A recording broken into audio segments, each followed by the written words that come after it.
ma chaîne Mode Beauty, on se retrouve aujourd'hui pour une nouvelle vidéo maquillage rapide et facile numéro 19. Ça faisait déjà super longtemps que vous avez pu faire cette revue.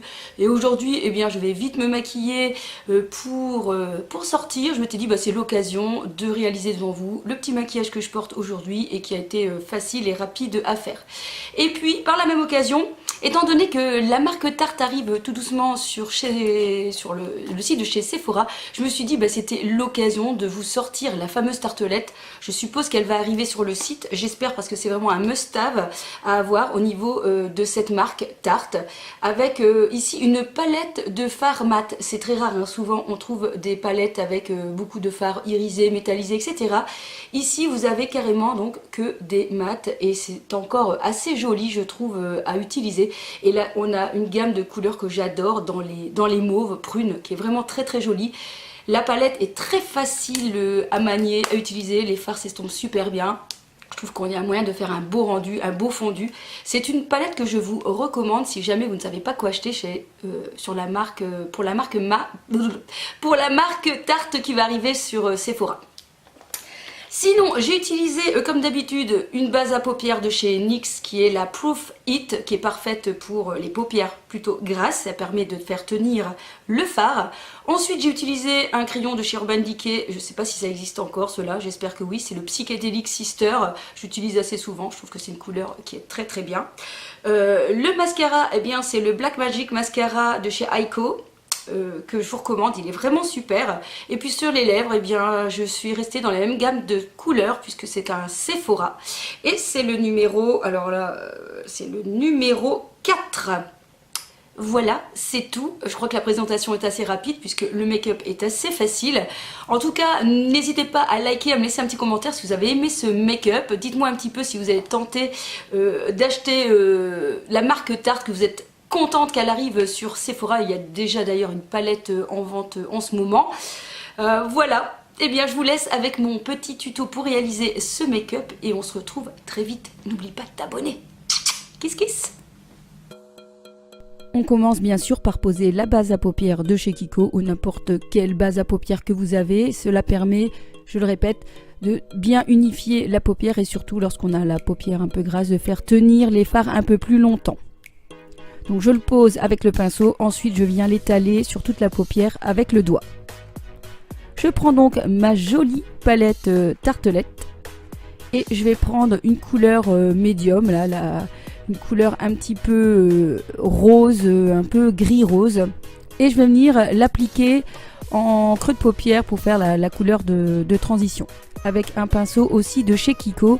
Donc je viens rajouter plusieurs fois la matière pour vraiment donner l'intensité voulue. Donc il ne faut pas hésiter à venir reprendre la matière, à venir le poser et à venir l'estomper.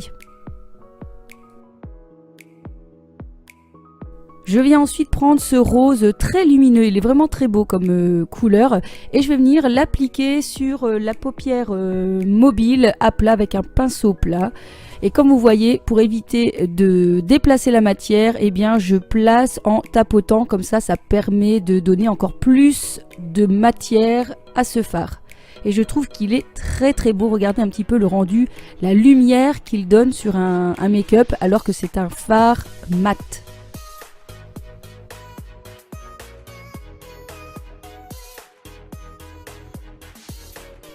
On prend ensuite ce prune, c'est une couleur que j'adore cette couleur, entre le marron et le violacé, il est vraiment magnifique.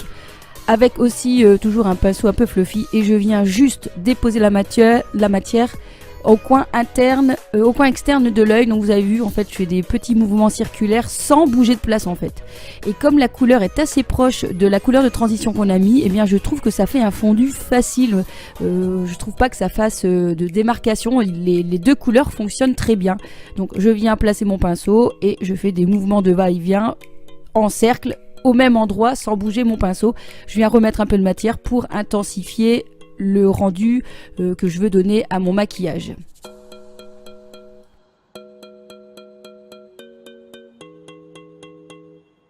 Je viens prendre ensuite la couleur la plus claire qui est une espèce de beige tirant un petit peu quand même vers le jaune et je viens en placer en dessous de mon sourcil. Ça c'est vraiment pour donner un coup de lumière, pour nettoyer, pour souligner les sourcils notamment, et je trouve que c'est une petite étape que parfois on oublie et qui est assez nécessaire pour voilà finir un peu le make-up.